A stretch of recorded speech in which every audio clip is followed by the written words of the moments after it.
Buenas tardes, bueno, cada uno que lo tome como quiera. Para mí son buenas tardes. En primer lugar, como presidente de la Fundación Manuel Álvarez Ortega,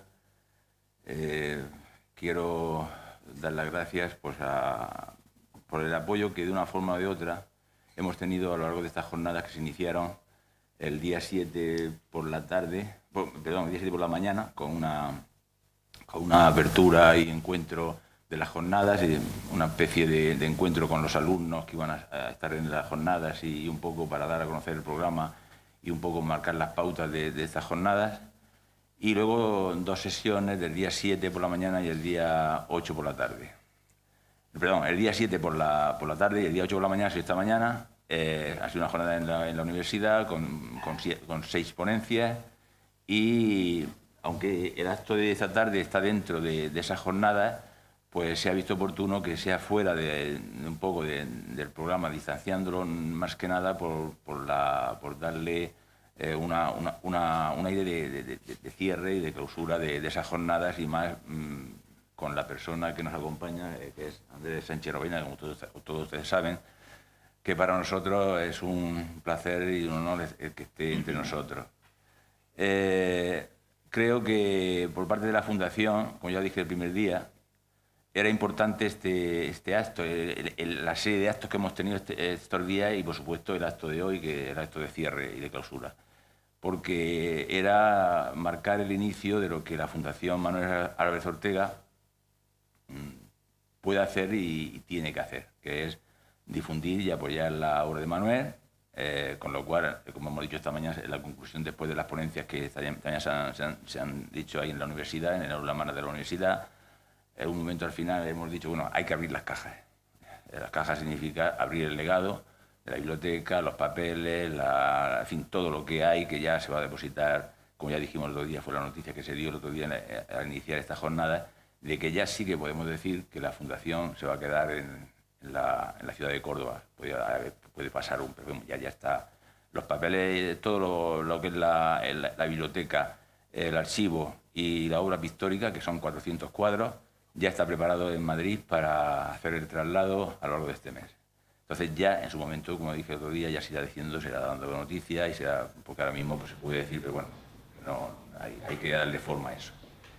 Entonces, por eso es importante este acto, porque se han iniciado esas jornadas dentro de las actividades que hemos hecho a lo largo de 2017. Son unas jornadas que cierran todas las, digamos, lo que es las actividades que hemos tenido, que la Fundación ha tenido a partir de 2017. Y son unas jornadas de cierre de actividades del año, de 2017, y que en principio esa va a ser la pauta que se va a seguir, junto con otras actividades que ya iremos diciendo en su momento para el 2018, que ya tenemos que empezar ya a funcionar, ya a programar, aunque ya está la idea ahí, pero bueno. Pero la pauta general, digamos, como actividad principal, una de las cosas que sí queremos remarcar y que queremos marcar la pauta serían estas jornadas, unas jornadas cada año, como mínimo, para el estudio, para la obra de Manuel. Entonces, por mi parte, simplemente, como lo he dicho anteriormente, antes de entrar a la sala, mi sitio aquí es totalmente testimonial, como apoyo desde el punto de vista de la Fundación, y para acompañar tanto a Andrés Sánchez Rovira como a Blas, que ha sido el director universitario de las jornadas, y bueno, pues estamos para esto, ¿no? La conclusión de todo esto, de este año, por parte de la Fundación, ha sido positiva, y lógicamente una fundación que empezó desde el momento en que murió Manuel Álvarez Ortega, aunque ya antes habían hecho unas gestiones, porque él, la primera contacto y el primer movimiento en este sentido fue unos meses antes de la muerte de Manuel, que ya vine yo con un poder, ya con el nombre de Manuel, a decir que eso, que la voluntad del poeta era que todo su legado quedara en una fundación a la ciudad de Córdoba, que ha sido el mandato que este hombre ha dejado. Su legado, que esto es importante, legado tanto económico como cultural, todo su patrimonio. O sea, lo que hay que decir más propiedad, no es que sea una cosa exagerada, pero toda persona tiene un patrimonio, y Manuel tenía su patrimonio, tanto cultural como económico, tiene su casa en Madrid, y una serie de circunstancias que considero que eso es lo que ha puesto, digamos, que lo ha creado la Fundación para eso. Entonces, desde ese punto de vista, pues desde 2014 que murió hasta hoy, noviembre de 2017, hemos hecho ya empezamos la ciudad de 2016, hicimos un homenaje en el 2014, porque ya la fundación empezó en 2014, aunque no estaba constituida, pero ya empezó, digamos, el equipo, lo que es hoy el patronato de la fundación, que como ustedes saben está César Antonio Molina, Antonio Colina, Barnatán, Jaime Siles, Fanny Rubio, en fin, que hay un miembro de la familia, Alex, en fin, está Marga Prieto, en fin, que hay un equipo que era el entorno del poeta y tal y como él lo había diseñado, pues está trabajando desde el momento que, unos meses antes, pero vamos, ya en pie con idea de fundación y con un carácter, digamos, ya con las miras puestas en lo que había que hacer, lo que había sido el mandato del poeta, pues desde el mismo momento que murió, porque es más, en el entierro ya este grupo, sobre todo Antonio Colina, César Antonio Molina y San Juan, en otoño un homenaje. Ese fue el inicio de la fundación, el día en otoño de 2014. Y a partir de ese momento ya tuvimos la primera reunión aquí con el ayuntamiento, ya empezamos a funcionar y empezamos un poco a sentar las bases hasta el día de hoy. Yo creo que se ha hecho bastante. Está todo su legado censado y encaja, y había un buen seguro, es un legado importante, creo que es importante, yo no soy especialista, yo digo siempre lo mismo, creo que es importante, hay que abrir cajas. Y por su obra, por supuesto, y bien, todo lo que hay, y ya hemos empezado a funcionar. Entonces yo creo que está bastante bien. Por eso digo que esta jornada para nosotros es el inicio ya, y un poco ya calentar motores para lo que puede ser. Muchas gracias a todos y sobre todo a Andrés, ya se lo dije otro día y hoy lo reitero, que quiero darle las gracias por estar aquí, porque realmente no es fácil un hombre como Andrés Sánchez Robaina que se desplace desde la laguna, se desplaza a menudo, claro, pero vamos, que esté con nosotros aquí no es fácil para ella, y eso lo sabe, lo que es el viaje, el traslado, en fin, no está aquí en Madrid. O sea, que eso para nosotros es, y luego tratándose de lo que va a decir, lo que va a hablar, que es sobre la traducción de Manuel Álvarez Ortega, que es una personalidad en el tema, y para mí, para nosotros y la Fundación, y a mí personalmente y para la Fundación, por supuesto, es un lujo que digamos, cierre estas jornadas hablando sobre la traducción de Manuel Álvarez Ortega. Y muchas gracias, los dejo con Blas, que va a presentar a Andrés, y bueno, muchas gracias. Bien, pues muy brevemente, muchas gracias, Juan. Sobre todo por no ocupar mucho tiempo, pero bueno, tenemos al profesor, crítico, ensayista Andrés Sánchez Robaina, que bueno, procede de la Universidad de La Laguna, catedrático de Literatura Española, y yo creo que es de esos catedráticos que no tiene una sola línea de investigación, esa atomización que hoy día es tan particular en la universidad, no dedicarte a un solo tema o dedicarte a una sola época, sino que, bueno, el profesor Sánchez Robaina, pues yo creo que es como pensó Miguel Hernández, que iba a titular su primera obra, Poliédrica, ¿no? Poliedros iba a titular Miguel Hernández su primera obra, que luego sería Peritos Lunas, pero en ese caso, pues él ha tocado, ¿no?, diferentes ámbitos del mundo literario. Él es un experto gongorino, y bueno, aquí en la ciudad de Córdoba yo creo que se tiene que sentir como en su casa, ¿no? Esperemos que sea así.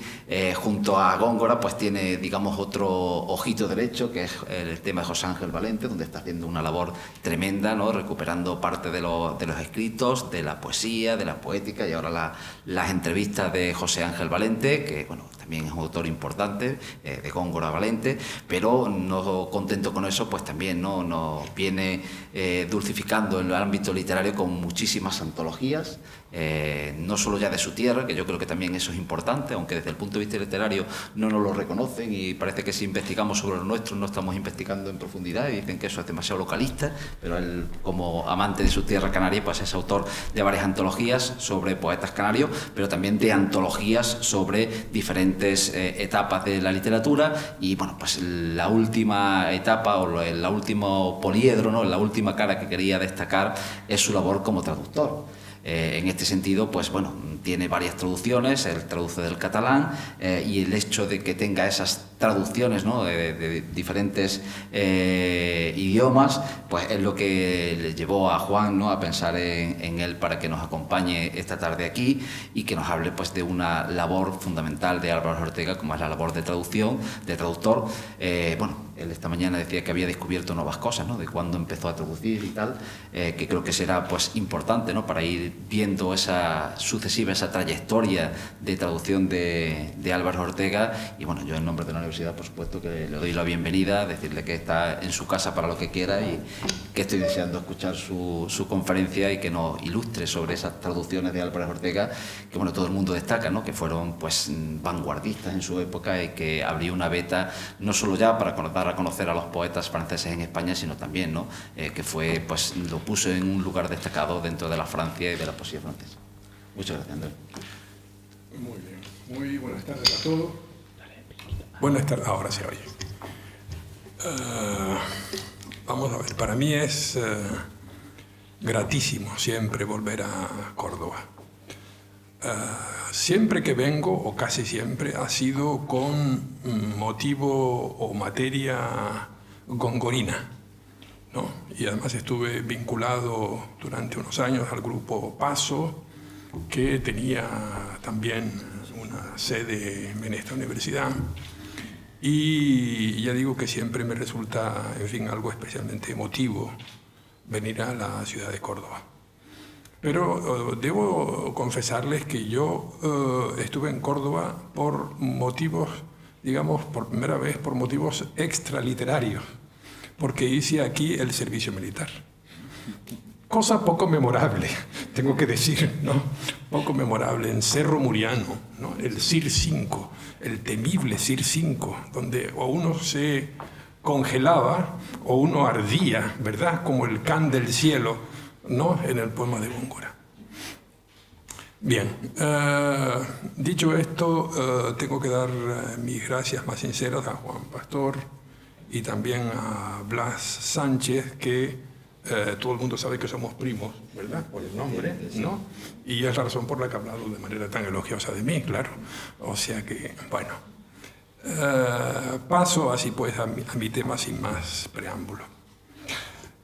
Cuando la Fundación Manuel Álvarez Ortega me comunicó hace ya unos meses su interés en contar con mi participación en este homenaje al autor de Escrito en el Sur, no dudé ni un instante en dar una respuesta afirmativa a la invitación, especificando que mi aporte versaría sobre Álvarez Ortega y la traducción poética.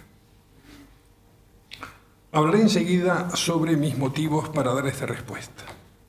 Vayamos ahora a lo más simple.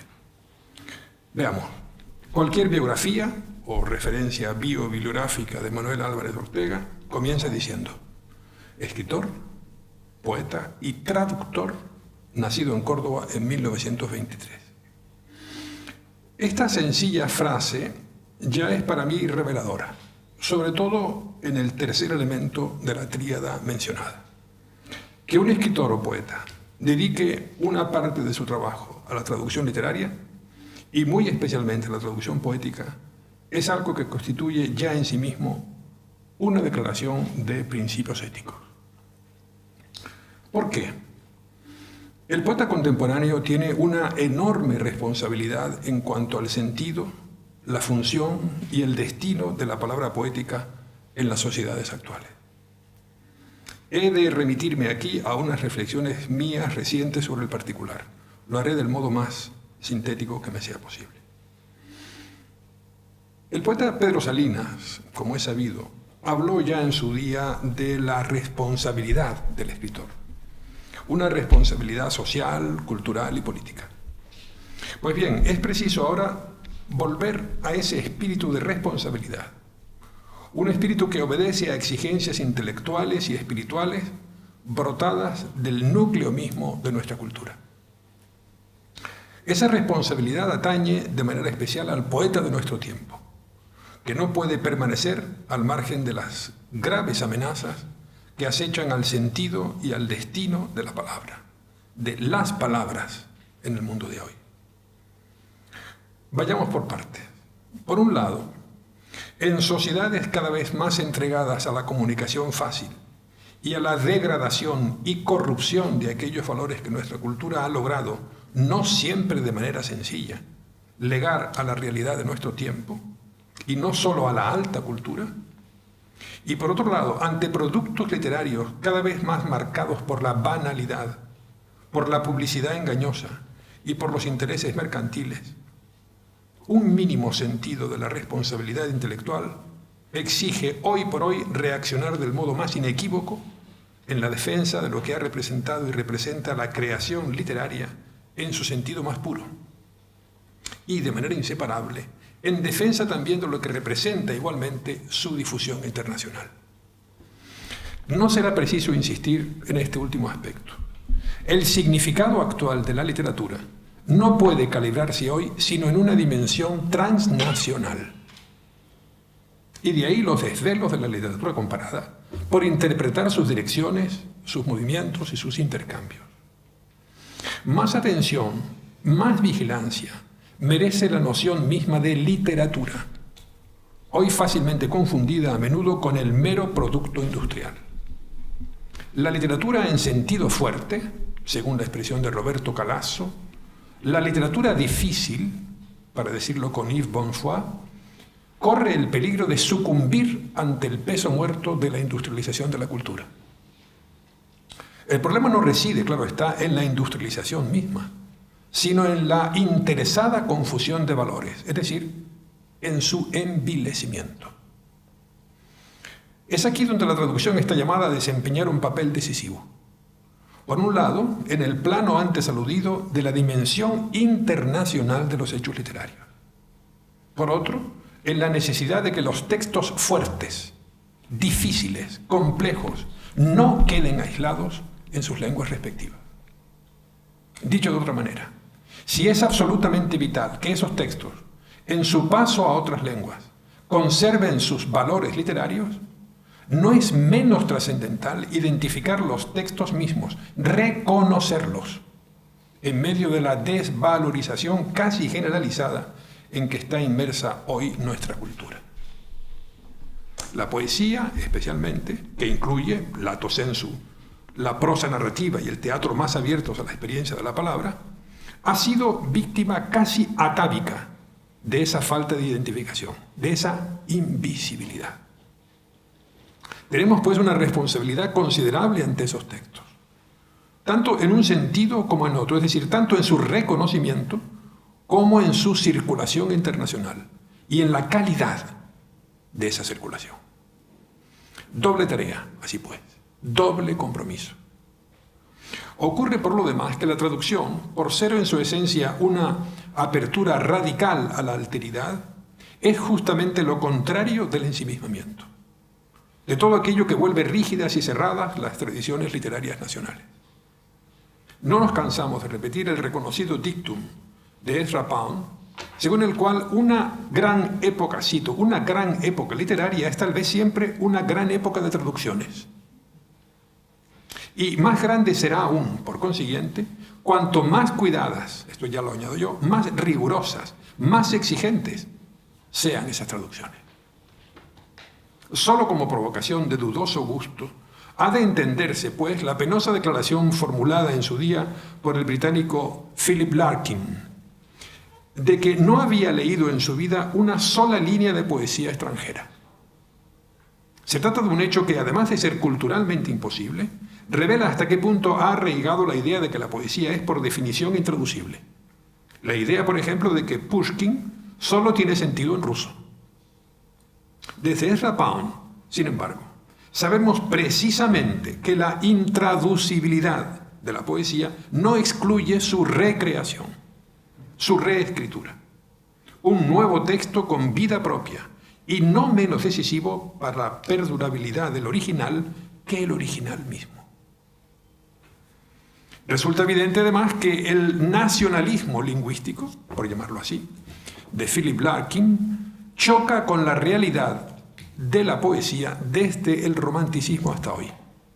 Ningún gran poeta moderno, en efecto, ha permanecido indiferente a la realidad, a la necesidad, a la responsabilidad de la traducción. La traducción es una ética, en suma. Una ética que admite comportamientos muy diferentes, pero todos ellos nacidos de una necesidad y una responsabilidad. Podríamos decir esto mismo con otras palabras, las de un bello aforismo del poeta y traductor Ángel Crespo, que dice así: ser generoso, dedicar un día a nuestra obra y una semana a la de los demás, que no es obra ajena. Y aquí es donde aparece en toda su significación este aspecto de la obra de Manuel Álvarez Ortega. Aspecto en el que quisiera fijar hoy la atención, es decir, el papel de la traducción poética en su obra. Asunto que no ha sido hasta hoy, me parece, suficientemente atendido. El poeta cordobés fue plenamente consciente de esta responsabilidad crucial del poeta contemporáneo a la que acabo de referirme. Desde los años 50, en efecto, inició Álvarez Ortega una actividad como traductor que no cesaría hasta fechas muy cercanas a su muerte. Esa actividad estuvo siempre centrada en poetas de lengua francesa, aunque de muy distintos orígenes, desde el franco-greco Jean Moreas, Pierre Segers o Saint-Jean-Pers, hasta el lituano de expresión francesa Oscar Miwosh, pasando por Jules Laforgue, Lautréamont, Alfred Jarry, Guillaume Apollinaire, André Breton o Benjamin Perret, entre otros muchos. Antes de entrar en materia, sin embargo, se me permitirá que haga una breve referencia personal, que puede esclarecer algunas de las limitaciones con que abordo el examen de la traducción poética en nuestro autor. No llegué a conocer personalmente a Manuel Álvarez Ortega. Su nombre llegó a mí por vez primera en 1972, cuando la revista canaria Fablas le dedicó un número de homenaje, el 34-35, en el que jóvenes poetas españoles, jóvenes entonces, se pronunciaron de manera muy expresiva sobre su persona y su obra. Desde entonces he seguido con atención, hasta donde me ha sido posible, las publicaciones sucesivas de Álvarez Ortega, tanto las suyas propias, originales, como las de traducción, que, no por serlo, entendámonos, son menos originales. He podido, pues, formarme una idea precisa de su obra en los dos planos, que para mí son complementarios e inseparables. Pero me he preguntado más de una vez si, en caso de haber podido conocer personalmente al poeta, me habría sido posible consultarle acerca de cuestiones que considero imprescindibles y para las cuales, hoy por hoy, no tengo respuesta. Me habría gustado saber, antes que nada, y ya ciñéndonos a su tarea como traductor de poesía, qué principios guiaban ese trabajo. ¿Qué criterios seguía? ¿Qué método era el suyo, si es que de método puede hablarse, a la hora de encarar la traducción de un poema y cuál era en suma lo que podríamos llamar su poética como traductor? Estos puntos, debo reconocerlo, siguen siendo para mí y para todo investigador del asunto perfectas incógnitas. Porque hay que decir de entrada que, hasta donde sé, Álvarez Ortega fue siempre reacio a hablar o escribir sobre los aspectos mencionados. Es decir, no explicó, ni siquiera en términos elementales, cuáles eran sus procedimientos como traductor. ¿Qué le llevaba a escoger a un autor u otro? ¿Y qué criterios de traducción eran los suyos? El problema se vuelve aún más grave cuando comprobamos que sus traducciones no llevan prólogos o notas sobre el poeta traducido, ni sobre sus aspiraciones y planteamientos de traducción. Antes de ofrecer explicaciones de ningún tipo, prefirió, llegado el caso, poner como prólogo un poema suyo en prosa, como ocurre en su traducción de El amor, la poesía, de Paul Éluard. Esto nos obliga a una difícil operación, que es tratar de deducir de las traducciones mismas siempre de manera muy limitada, claro está, algunos de esos puntos, es decir, a extraer de los propios textos los criterios de traducción nunca mencionados por el traductor. Extraña situación, sin duda. Si esa carencia no resultaría del todo inesperada en el caso de un traductor que solo hubiera traducido una o dos obras, es decididamente anómalo, sin duda, el hecho de que en una tan dilatada trayectoria de traductor como la de Álvarez Ortega no se cuente con ningún texto suyo sobre el sentido de la actividad traductora. Me propongo aquí dos cosas fundamentales. La primera es repasar brevemente esa trayectoria, es decir, recorrer el itinerario de Álvarez Ortega como traductor, no con exhaustividad, por supuesto, sino mediante una serie de ejemplos significativos, mencionando los libros principales que tradujo y deteniéndonos en algunos poemas. La segunda cosa que me propongo hacer va implícita en esto último. Al detenernos en algunos poemas, en efecto, disfrutaremos de ellos. Es decir, cumpliremos el destino fundamental de la palabra poética, que es ser compartida, disfrutada por los lectores, en este caso, un conjunto de oyentes. Creo sinceramente que esto es lo que a Manuel Álvarez Ortega más le hubiera gustado. Es decir, cerrar el ciclo de la palabra poética, que es ser creada para llegar a un destinatario que la recibe con pasión y placer, con emoción renovada en cada línea. En este caso, entre el autor y el receptor, está el trabajo de traducción. Y aquí es donde la labor de Álvarez Ortega podrá ser calibrada por todos ustedes, conociendo de manera directa cuál es el valor real y la significación precisa de su trabajo como traductor. Nada ganaríamos en hacer tediosos comentarios teóricos sobre el sentido de ese trabajo, aunque no desdeño tal o cual referencia de paso. Lo importante ahora, a mi juicio, es disfrutar de ese trabajo, compartir la palabra poética. En suma, hacer que el poema cierre su ciclo y pueda ser compartido por todos nosotros. Vayamos ahora a algunos datos imprescindibles que ofrezco aquí de modo casi sumario. Álvarez Ortega, según ya he comentado, se inició como traductor en los años 50 con versiones, lo hemos sabido esta mañana, publicadas en Aglaé, ¿no? Y continuó como traductor con la versión del largo poema titulado Crónica del antillano Saint John Perse, que había recibido en 1960 el Premio Nobel de Literatura. Ya he mencionado los autores principales que tradujo.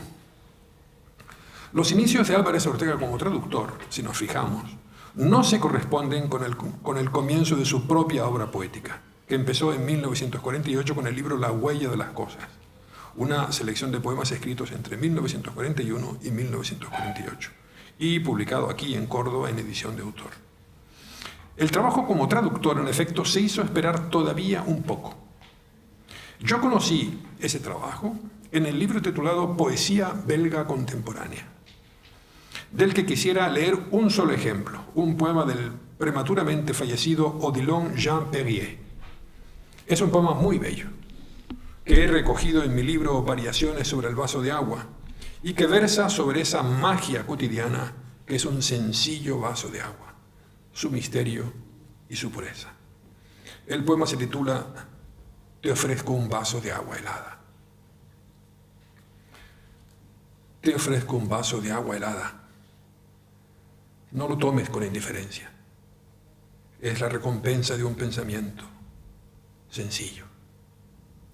De todos los goces de la amistad. Oh, cómo apaga mi sed esta agua.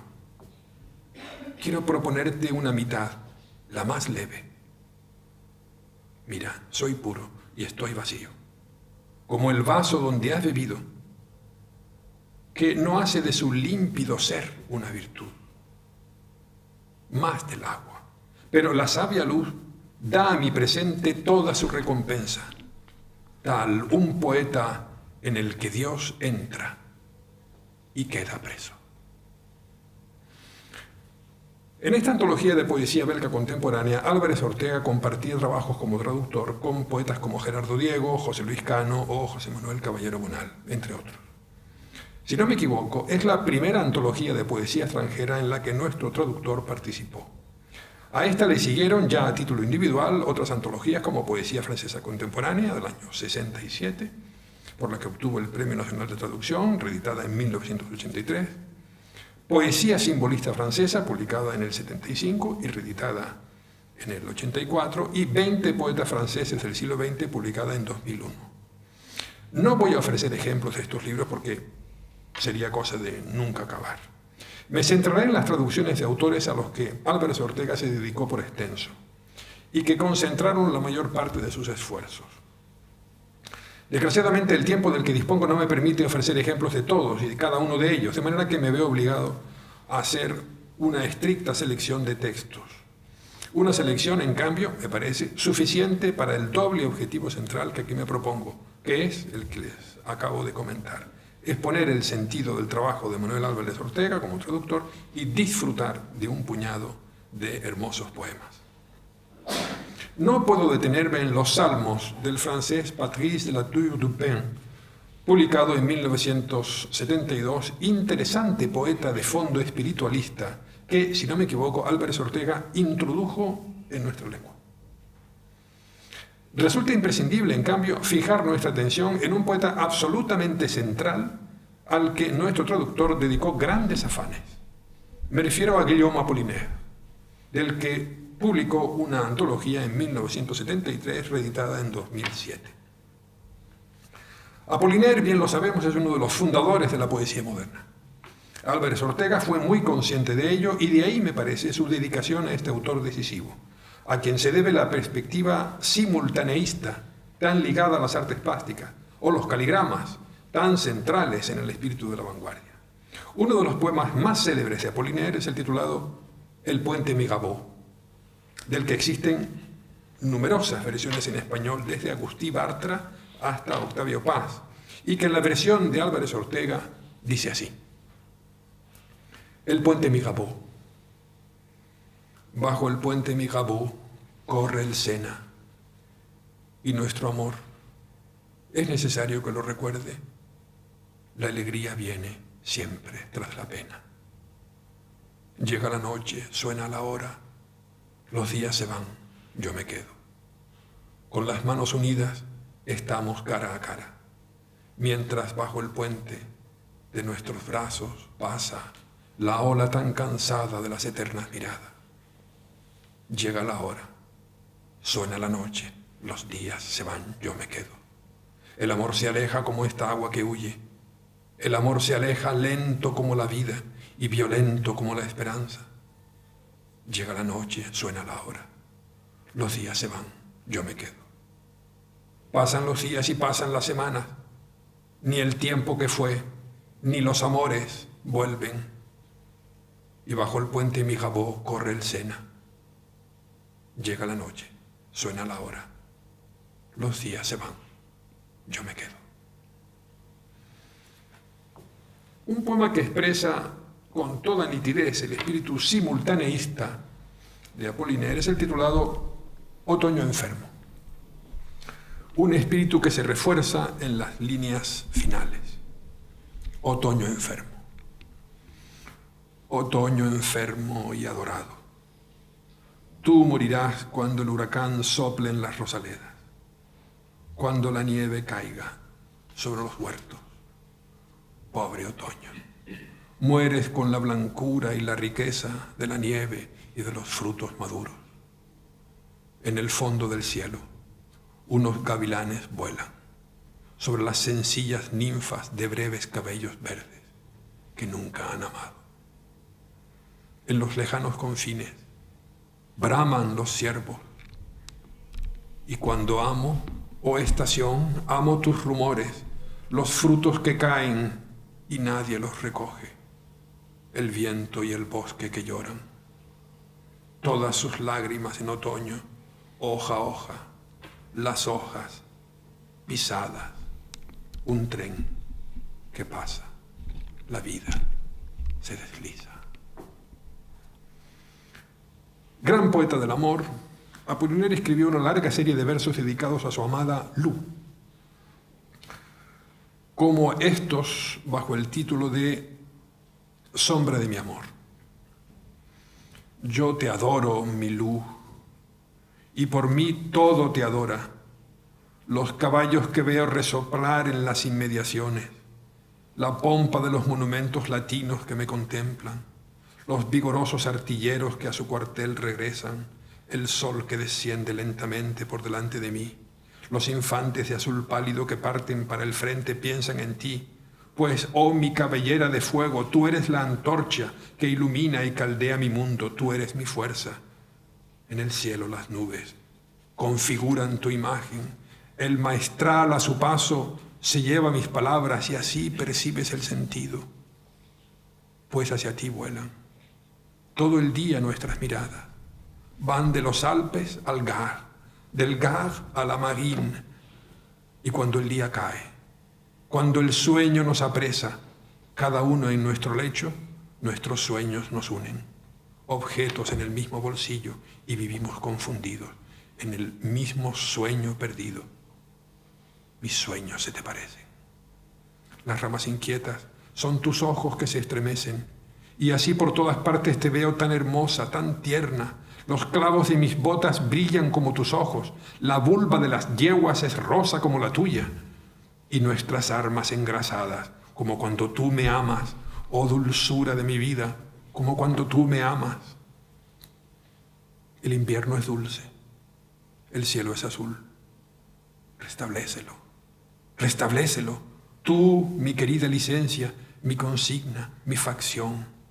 Tu amor es mi uniforme. Tus dulces besos, los botones, brillan como el oro y adornan, y tus brazos tan rosa, tan largos, son los más galantes galones.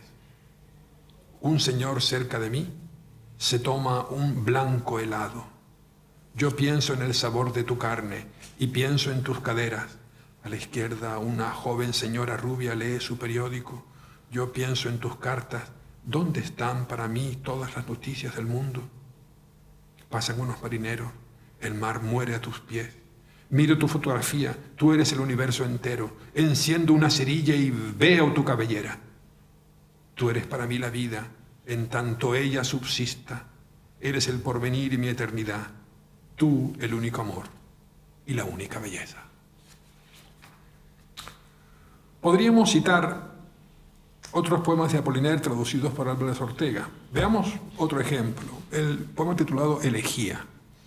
Una pareja de enamorados visita, durante un viaje, un lugar en el que muchos años atrás vivió otra pareja enamorada. La proyección temporal hace que los jóvenes viajeros se identifiquen con los amantes antiguos y entonen una elegía al tiempo pasado, a la memoria del tiempo y del amor ya extinguidos. El poema tiene ese tono melancólico que amamos por encima de todo en la poesía de Apollinaire, un tono que Álvarez Ortega sabe reproducir muy bien en su versión. Elegía. El cielo y los pájaros venían a posarse en dos cipreses que el tibio viento casi enlazaba, como una pareja de amantes en su último beso.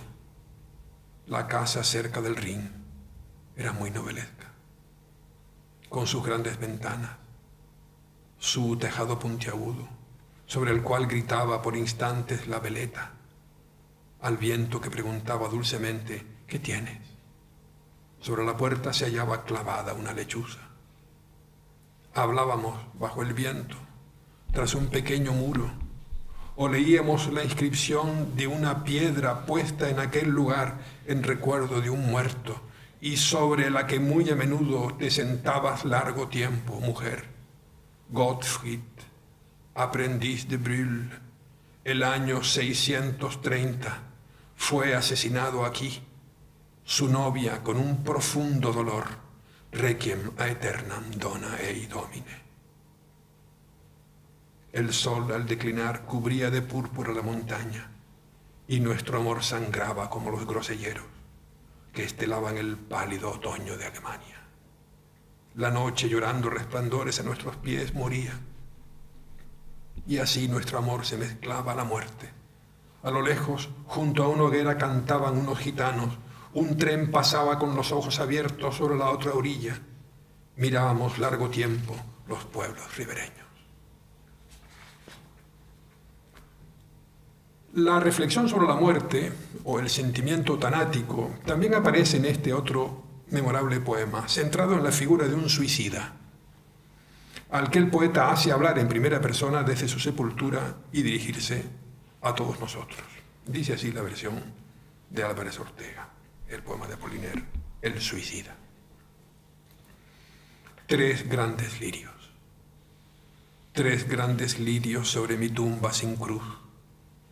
3 grandes lirios empolvados de oro que el viento asusta, regados solamente cuando el negro cielo los moja, majestuosos y bellos como los cetros de los reyes.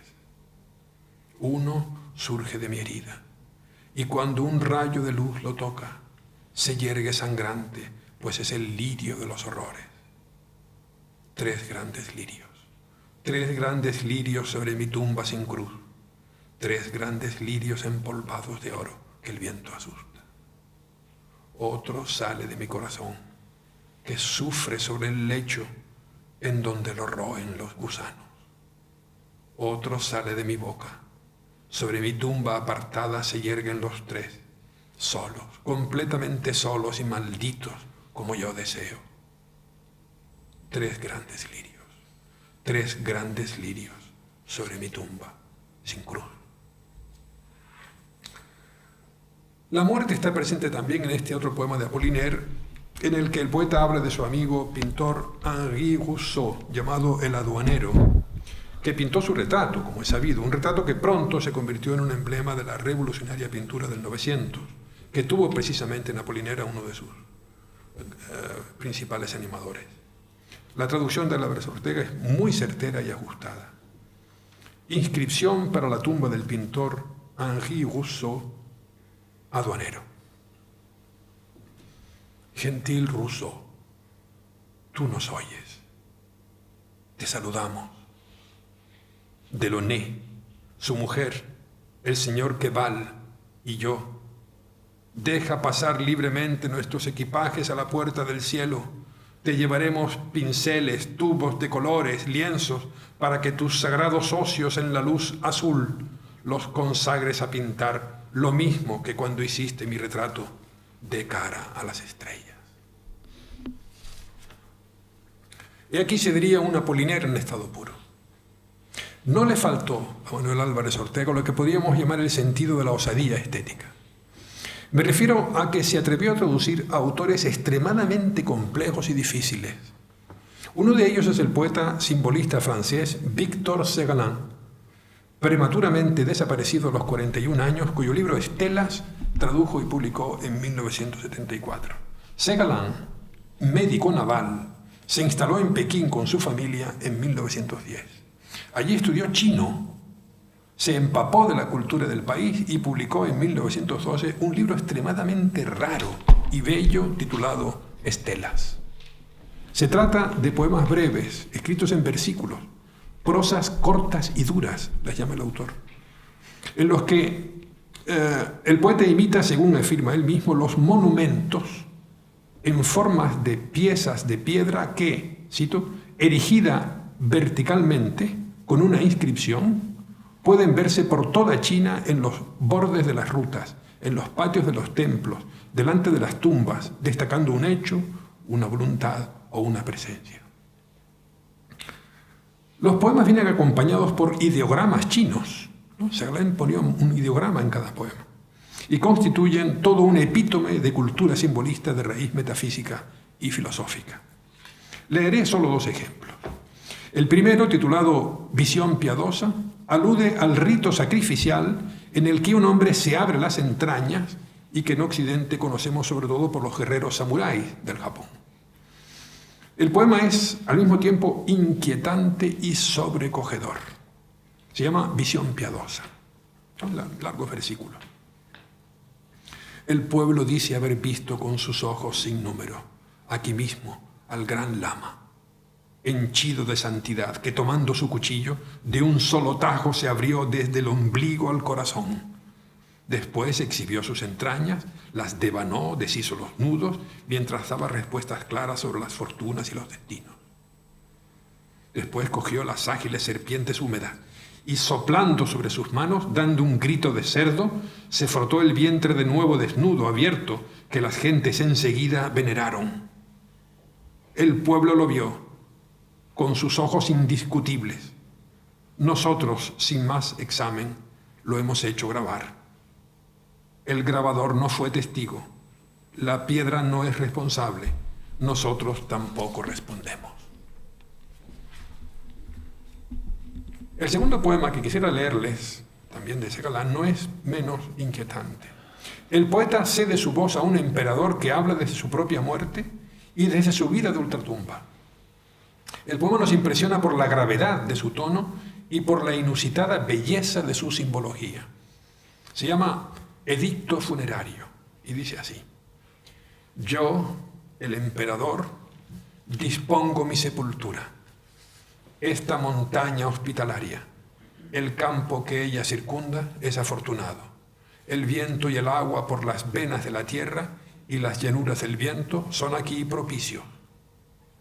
Esta grata tumba será la mía. Cerrar todo el valle con un arco quíntuple. Todo lo que pasa es ennoblecido. Extended la larga avenida honorífica, animales, monstruos, hombres. Elevad allá el alto fuerte almenado. Horadad el sólido orificio en pleno monte. Mi morada es poderosa. En ella penetro, en ella estoy ya. Cerrad de nuevo la puerta y tabicad el espacio ante ella. Tapiad el camino a los vivos. No deseo volver, no me lamento, carezco de prisa y de aliento, no me agobio, no me quejo, reino con serenidad y mi negro palacio es grato. En verdad la muerte es agradable y noble y dulce. La muerte es muy habitable, habito la muerte y en ello me complazco. Sin embargo, dejad que viva ahí este pequeño pueblo campesino. Quiero aspirar el humo que encienden por la noche y escuchar sus palabras. Después de esta traducción de Víctor Segalán, Álvarez Ortega, siempre de manera paralela, no se olvida la publicación de sus propios libros de poemas, dio a conocer una extensa antología de otro poeta decisivo, Gilles Laforgue, editada en 1975. No tenemos tiempo, por desgracia, de detenernos en ella, sino es para confirmar cómo nuestro traductor se interesó especialmente por la lírica de tradición simbolista. El libro que siguió a la antología de Laforgue confirma lo que acabo de decir. Me refiero a Pájaros y otros poemas de Saint-Jean-Perse, publicada en 1976. Hablaremos enseguida de este libro. Antes, debo hacer un alto en esta secuencia cronológica de títulos y obras para glosar brevemente un par de puntos que nos ayudan a interpretar esta tarea. Dije hace un momento que Manuel Álvarez Ortega fue siempre reacio a exponer su programa o su poética como traductor. Sin embargo, no puedo dejar de referirme aquí a unos comentarios suyos sobre esta cuestión que formuló como respuestas a su exégeta Francisco Ruiz Soriano en una entrevista publicada en la revista Espéculo en 2005. En la medida en que se trata de reflexiones no habituales, vale la pena aludir a ellas. Afirma en efecto Álvarez Ortega en esa entrevista: mi tradición, por decirlo así, me la he fabricado yo con poetas que me importaron. Y esta mañana lo recordaba María Palleras, ¿verdad? Me importaron muy pocos, 6 o 7 en 9 siglos. No está mal, ¿no? Y añade: yo he sido siempre por propia voluntad un francotirador. Con mucho sentido de la oportunidad, Ruiz Soriano le pregunta: ¿estuvo usted en Francia, becado varias veces para realizar aquella magna antología de la poesía francesa contemporánea, o la poesía simbolista francesa? Y por medio de Pierre Séguer, conoció a los grandes poetas franceses del siglo XX, Breton, Sarrat, Soupeau, Chartres, Emmanuel, etc. ¿Cuál consideraría un maestro o le atrajo mucho más? ¿Hay alguna anécdota importante sobre ellos? Y responde Álvarez Ortega, miren de qué manera. Todos los poetas que usted menciona, a mí me parecen de primera magnitud. Los he conocido en persona, He corregido con ellos la traducción de sus textos. Me han aclarado dudas sobre su posición en el plano de la poesía. Sin embargo, no creo que ninguno de ellos, por simplificar, podría considerarlo mi maestro. ¿Alguna anécdota, dice? Quizá debiera contar, porque tiene su gracia, las actitudes de Tzara y Breton, uno con otro. Verá usted, cuando estuve en casa de Tzara, yo llevaba una copia de mi antología de poesía francesa. Antes de dejarme hablar siquiera de su texto, Tzara me quitó de las manos el manuscrito y se puso a hojearlo. Buscó las páginas, no buscó las páginas de sus poemas, sino las de Breton. Las estuvo leyendo y de pronto me dijo, suprímalo usted. Yo, sin saber qué decir, sonreí y ahí acabó la cosa. Unos días después, en el Cyrano, un café de París, ¿no? Donde me había citado, Breton repitió punto por punto la misma escena. Cogió el ejemplar, buscó también las páginas de Tzara y con un gesto como de asco exclamó, quítelo, quítelo. No me atreví siquiera a sonreír, porque yo, para Breton, por el tono con que me habló desde el primer momento, era menos que nada. Ya ve usted, eso fue en el año 61. Habían pasado 40 años y la enemistad entre ellos continuaba con la misma virulencia. Y luego vuelve Ruiz Soriano a formular una nueva pregunta. Siguiendo con su labor de traductor, pues también ha vertido espléndidamente a Saint-Jean-Perse, Patrice Latour-du-Pin, Laforgue, Alfred Jarry, Apollinaire, Victor Segalen, Paul Éluard, André Breton, Lautréamont, entre otros, ¿cuál le resultó más difícil y quién le produjo más placer? ¿Con quién se sentiría más afín poéticamente? Y responde Álvarez Ortega, toda traducción entraña dificultad. Lo que pasa es que cuando uno da con un poeta que le dice algo, aunque sea para su propio uso, uno siente la tentación de traducirlo. Así empecé yo con mis poetas de la antología, y ya ve, lo que en principio fue una especie de divertimento se convirtió en un trabajo que duró 20 años. ¿Qué poeta me resultó más difícil? No sabría decirle. Quizá Joe Busquet, que tenía una sintaxis endiablada, o Diverti, de verso tan complicado como su teatro, en la línea de Chiadet o de Beckett. En cuanto a la afinidad, tampoco podría precisar. Tenga en cuenta que de eso hace ya casi medio siglo. Podría decir acaso, y es verdad, que me lo pasaba bien con los surrealistas. Algunos de sus originales, Constellation, Clair de Terre, Monsieur Antipyrine, Le Crève-Cœur, por citar algunos, los veía por vez primera. Era muy joven y no me faltaba entusiasmo. Bien, no estamos, como ha podido comprobarse, ante una declaración de principios estéticos o de métodos de traducción, pero sí observamos con claridad, además de la evidente renuencia a expresar las pautas o los procedimientos que guiaban su trabajo, que Álvarez Ortega se sentía próximo a los poetas del surrealismo, o estaba más cómodo con ellos en lo que al trabajo de traducción se refiere. No debe extrañarnos, por tanto, la atención que dedicó durante mucho tiempo a los poetas surrealistas. Aquí citaré solamente algunos. Podríamos detenernos unos minutos, por ejemplo, en el caso de Paul Éluard, cuyo libro L'amour, la poésie, tradujo Álvarez Ortega en 1975. El amor, la poesía, no es solo uno de los títulos centrales de la producción de Éluard, sino también uno de los libros ya casi míticos de la poesía amorosa europea. Y desde luego uno de los ejes de la escritura del surrealismo. En ese libro, el entusiasmo o el arrebato de la pasión no excluye la expresión del poder subversivo de la experiencia amorosa, como rebelión contra los valores sociales establecidos. Veamos, por ejemplo, el famoso fragmento 4 de la primera serie del libro, titulada Primeramente, una suerte de letanía amorosa.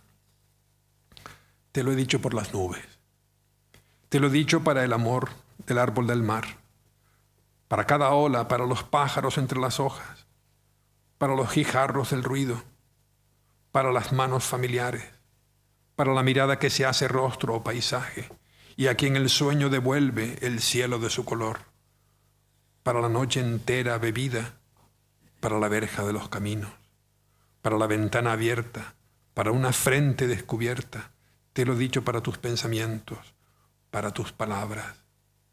Toda confianza, toda caricia se sobreviven.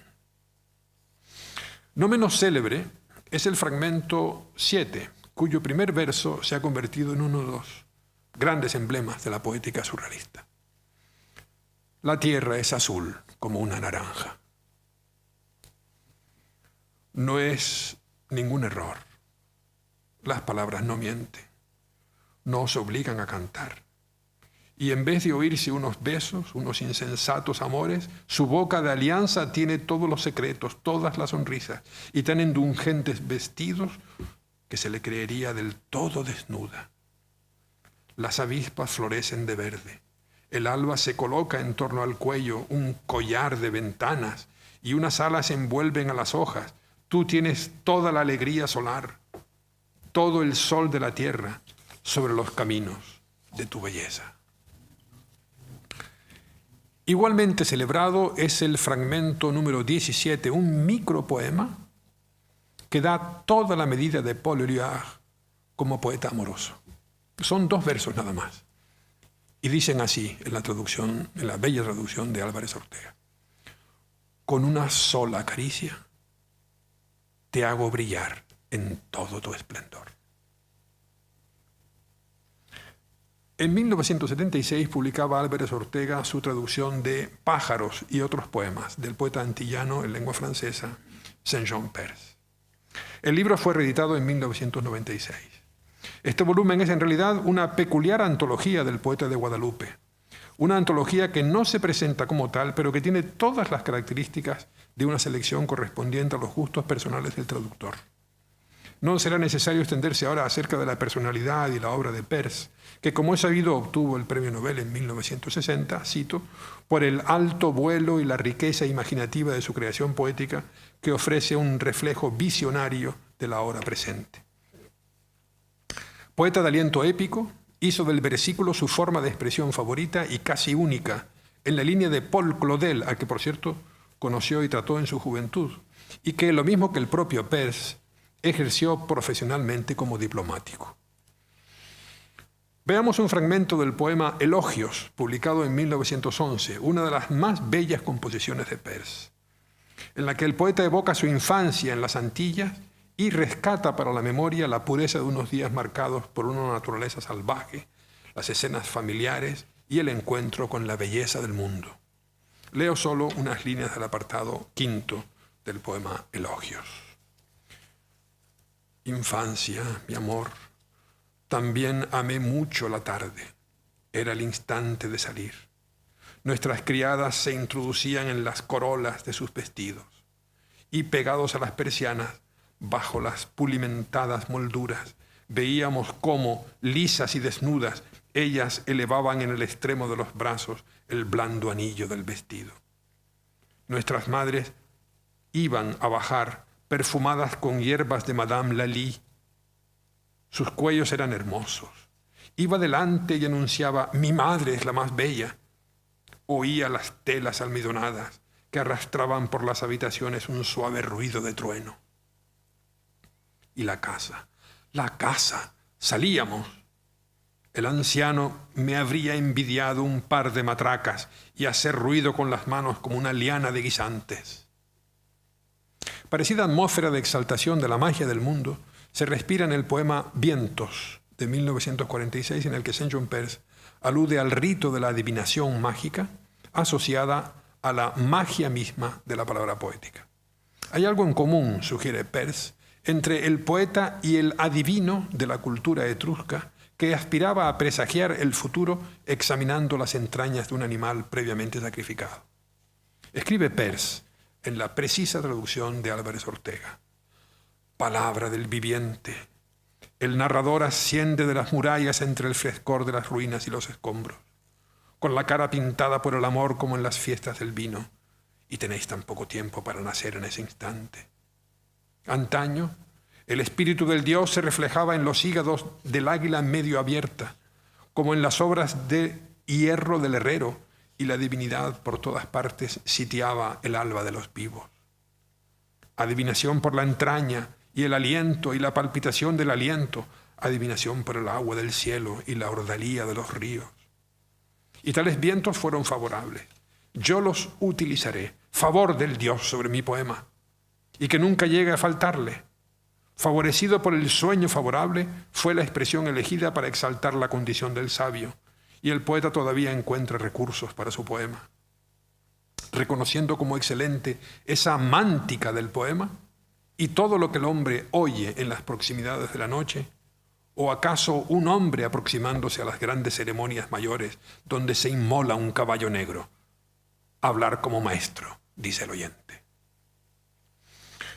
Una de las últimas publicaciones de Saint-John Perse fue la serie titulada Pájaros, de 1962, con litografías del pintor Georges Braque, al que el poeta rinde aquí homenaje. No puede sorprendernos, por lo que hemos visto, este bello pasaje en el fragmento octavo, nuevamente alusivo a las ceremonias de adivinación mágica, que dice así en la versión de Álvarez Ortega. En otro tiempo, los pájaros formaban parte de la aventura poética, con el augurio y el arúspice. Y ahí están, vocablos sujetos al mismo encadenamiento para el ejercicio lejano de una nueva adivinación. En la noche de las antiguas civilizaciones, es un pájaro de madera con las alas en cruz, sostenidas por el oficiante, el que tiene el papel del escriba mediúmnico, como en las manos del hechicero o del geomántico. Pájaros nacidos una primera inflexión para una entonación más prolongada. Son como las palabras conducidos por el ritmo universal, se inscriben en sí mismos y como afinidad en la más vasta estrofa errante que jamás se haya visto desplegarse sobre el mundo.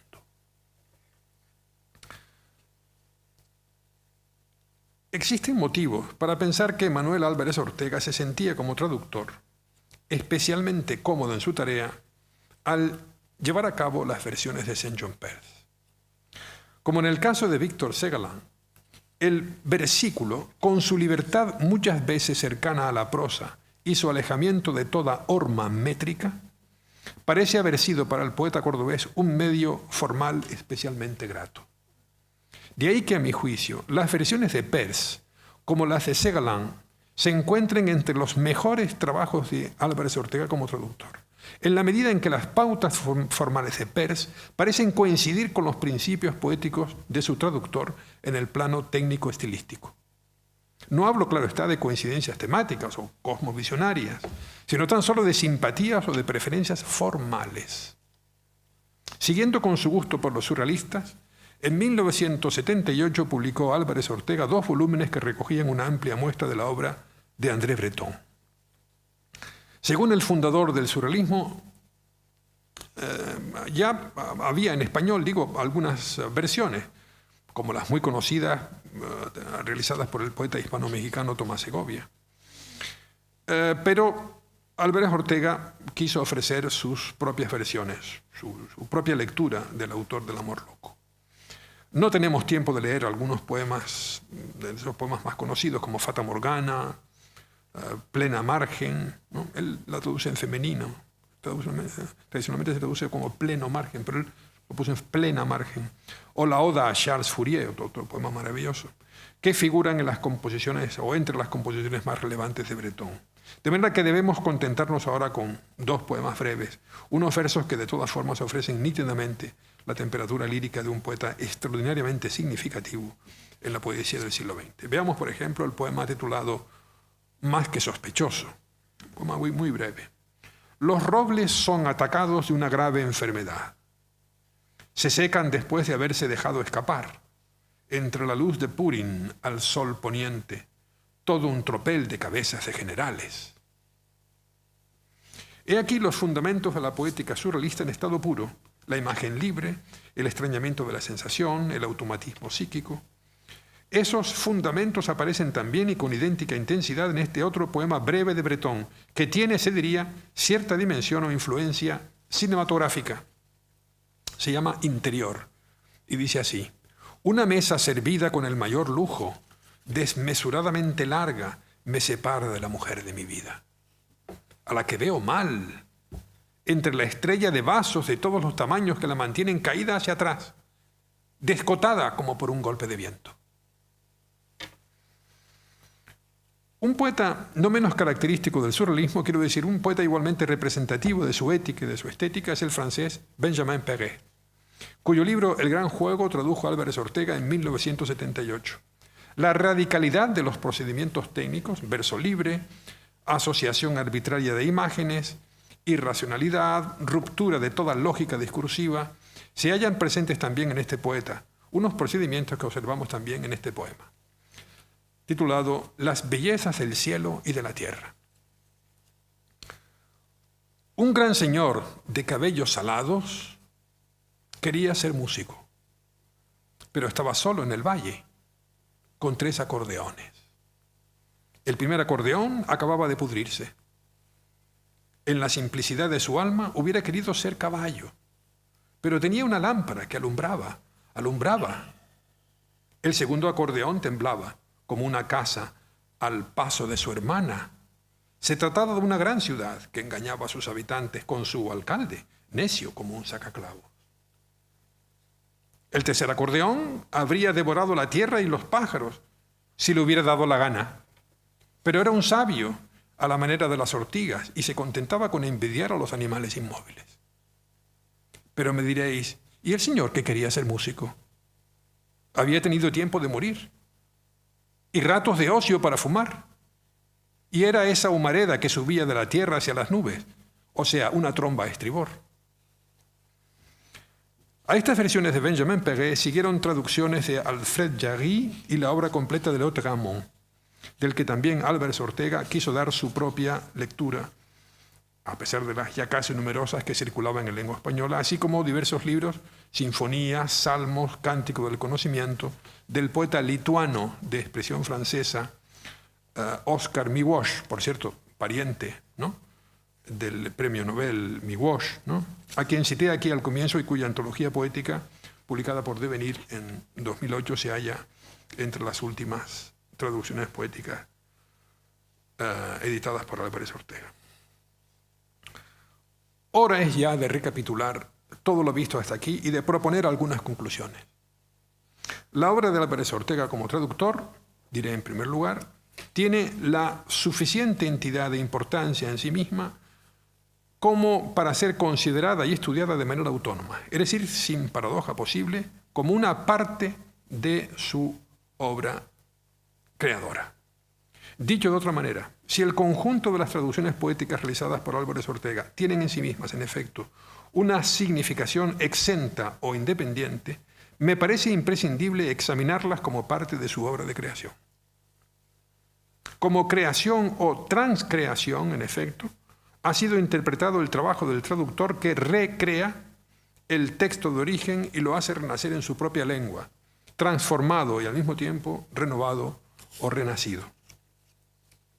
En segundo lugar, Manuel Álvarez Ortega parece haber escogido una vía como traductor en la que no está solo en la poesía contemporánea. Me refiero a la renuncia a toda explicación o justificación teórico-crítica del trabajo del traductor. Y de ello tenemos algunos ejemplos en poetas del siglo XX. Citaré solo el caso de Paul Celan, traductor muy notable que renunció a toda exégesis de sus métodos de traducción. La traducción debía hablar por sí misma, ser portadora de su significado como tal, más allá de cualquier fundamentación metodológica. En tercer lugar, es indudable que Álvarez Ortega, al escoger a determinados autores y no a otros, estaba haciendo una suerte de propuesta crítica. Es sabido, y en esto vuelve a parecerse a Paul Celan, que la traducción literaria, en un cierto nivel, no es solo creación, sino también una peculiar forma de ejercicio crítico. Así la interpreta, por ejemplo, el gran poeta, traductor y crítico brasileño Haroldo de Campos, en cuyo ensayo de la traducción como creación y como crítica, del año 62, sostiene que cuando un poeta traductor elige una obra concreta para traducir, está ya haciendo un acto crítico. Exactamente, dice Haroldo de Campos, cito, una operación de crítica en vivo, porque, añade, la traducción es una forma privilegiada de lectura crítica. Este es también, a mi juicio, el caso de Manuel Álvarez Ortega. En cuarto lugar, resulta para mí indudable que el poeta y traductor cordobés obtuvo sus mayores logros a la hora de traducir en el caso de poetas que practicaron el versículo, el verso libre o en combinaciones amétricas o heterométricas. La razón es sencilla para mí. El mismo Álvarez Ortega fue en su propia obra un poeta amétrico o heterométrico.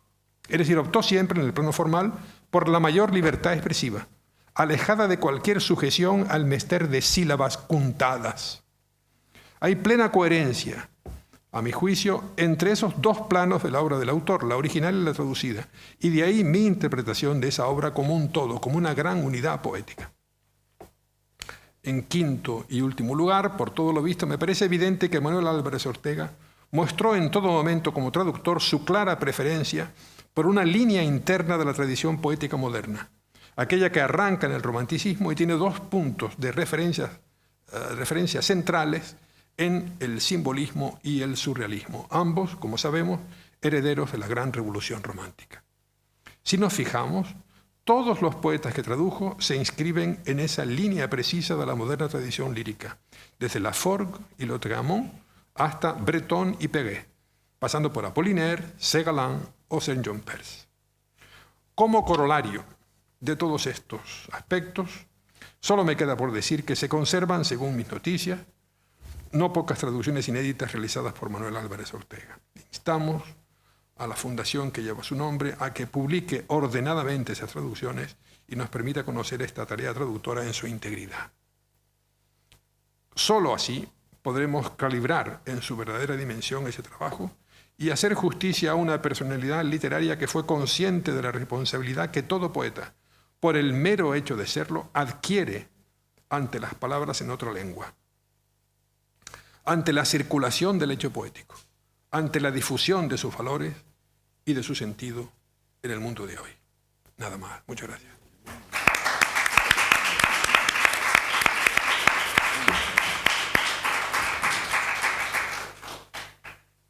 Muchísimas gracias por este recorrido, Andrés, que ha sido pues fantástico y aparte pues ilustrado, ¿no?, con todos esos poemas y esas traducciones de Álvarez Ortega, pues que sin duda supone un broche más que dorado, ¿no?, a todas estas jornadas y a todas estas actividades de este año. En cualquier caso, pues como tenemos un par de minutos como siempre, si hay alguna pregunta o alguna aclaración o alguna duda, Carlos. Yo quiero ser muy breve. O sea, yo mostrar mi total acuerdo con esos criterios estéticos en cuanto a la traducción. Y en el caso de Álvarez Ortega, es que es una creación propia. O sea, al elegir esos poetas, ese tipo de poesía ya está haciendo, como ha dicho, un ejercicio crítico y además un ejercicio de sintonía espiritual. Y para mí, que soy aficionado a traducir, para mí me resulta algo dificilísimo la traducción de la poesía ilogicista, de la poesía surrealista, porque no sabes por dónde vas a salir, y tener que darle forma a todo eso y que sea una forma con una eficacia rítmica y melódica y irónica y humorística, es algo para mí mucho más difícil que traducir a Racine o traducir a Dibelé. Es algo dificilísimo, yo lo veo dificilísimo. Pero yo lo que sí me gustaría es insistir en la idea de que esas traducciones forman el corpus poético de Manuel Álvarez Ortega. Sí, yo también lo creo. Yo también lo creo. Porque además no son de una gran unidad. Son elegidas voluntariamente, no es una traducción de encargo, no, es algo, él no traduce un poeta que no le guste ni que no se... Yo creo que nunca hizo ninguna traducción de encargo, que todas fueron por voluntad propia, quiero decir, surgidas de una necesidad interior, por afinidad poética de algún tipo, ¿no? Ahora, la cuestión, Carlos, yo creo que vamos a coincidir en eso, es que verdaderamente Álvarez Ortega se sentía bien traduciendo a determinados poetas, más que otros. Y curiosamente, los grandes logros que tuvo, los tuvo en poetas que, como él, eran poetas amétricos o heterométricos. Eso es lo que yo quería... Esta es la clave. Esta es la clave. Además, que me ha gustado mucho la introducción que has hecho, porque yo todavía, o sea, a la altura del año 2015, a un poeta, hablando de traducción, me dice, la poesía no se traduce. Digo, entonces, ¿tú en qué lengua has leído? La Biblia. Horacio, La Biblia. Pero sí, Directamente en arameo y en hebreo, es una persona privilegiada, ¿no? ¿Cómo puede decir eso un inglés que la poesía no se traduce? ¿Dónde ha leído la Biblia? ¿Sabe hebreo? Como Félix de León. Es que cuando toda la literatura inglesa es una traducción, se puede decir, ¿saben qué es? Por eso no tiene sentido las palabras de Larkin. Era una provocación. Es decir, yo nunca he leído, me jacto de no haber leído nunca poesía extranjera. Digo, eso en primer lugar es imposible. Imposible. Porque, en fin, hoy es la expresión disfrutemos de la vida, ¿no? Aprovecha el día. Por eso ya es una traducción, para empezar, ¿no? Carpe diem. Por tanto, la traducción está integrada en nuestro mundo, y más en el mundo moderno, absolutamente. Octavio Paz me comentaba en Murcia un día hablando de la traducción, hablamos en 2 ocasiones, aquí en Córdoba y en Murcia, que coincidimos, hablando de Vivellé, dice, creo que un Spencer tiene traducido de Vivellé. Me fui a la obra y lo había traducido, un Spencer, y una gran cantidad de poemas italianos los traduce Spencer, aparte de Regret, que yo creo que ha sido completo. No lo puedo decir si completo o incompleto porque el libro lo tenía en mi departamento y me lo quitaron. La obra completa de Don Spencer. Y luego toda la poesía, toda la literatura inglesa, a ver, la Rubaiyata de Fitzgerald. Cavafis, que hay poetas que no se entienden. Por ejemplo, Oden no se entiende sin la lectura de Cavafis. No lo leyó en griego. En la literatura inglesa, precisamente, que hay excelentes traducciones y muy variadas de Virgilio, sobre todo de Homero, todas las traducciones diversas, y además quien fecundó a John Keats fue una noche de una lectura del Homero de Chapman, Claro, que lo cuenta él en sus cartas, también traducidas por Cortázar. Es que pensar que la traducción es una cosa secundaria, en fin, al servicio, es una aberración que todavía se sigue oyendo. La poesía no se traduce. Entonces, Sí, pero ya he visto que mi intervención ha sido una especie de defensa e ilustración de la traducción, ¿no? Claro. Ha sido un disfrute y una delicia. Muchas gracias. Además del contenido. Y además me ha ayudado a conocer también más a Álvaro Ortega, porque efectivamente lo que ha traducido forma parte también de él. Bueno, terminar porque... ¿Qué opinión te parece, que yo no las he leído, las traducciones de Sexto Propercio por el Pavón? Bueno, eso es una gran obra de creación. Es obra de creación. Pound realmente hacía poemas nuevos, creaciones nuevas. Es decir, que sobre un original, en fin, en provenzal o en chino, ¿no? Hacía poemas nuevos, ¿no? Y por eso decía Eliot que en el fondo Pound había inventado la poesía china para la lengua inglesa. Inventado la poesía china, que es un gran concepto, ¿no? Porque Pound amaba la idea del poeta como inventor, ¿no? No como máster, sino inventor, ¿no? El máster era el poeta que se limitaba a reproducir la tradición, mientras que el inventor era el que recreaba continuamente la tradición, ¿no? La hacía renacer, la renovaba constantemente. Sí, bueno, nada, yo simplemente pues dar las gracias a todos los participantes, emplazarlos sobre todo a través de la Fundación, ¿no? A que nos acompañen en próximos actos, ¿no? Que imagino que será en el mes de marzo. Y nada, Juan. Sí. Bueno, nada, simplemente dar las gracias, como ya he reiterado anteriormente, he dicho anteriormente, y matizar 2 cosas que ha dicho Andrés, que creo que es importante, y hablarle para un poco confirmar lo que él supone y lo que él ha dicho.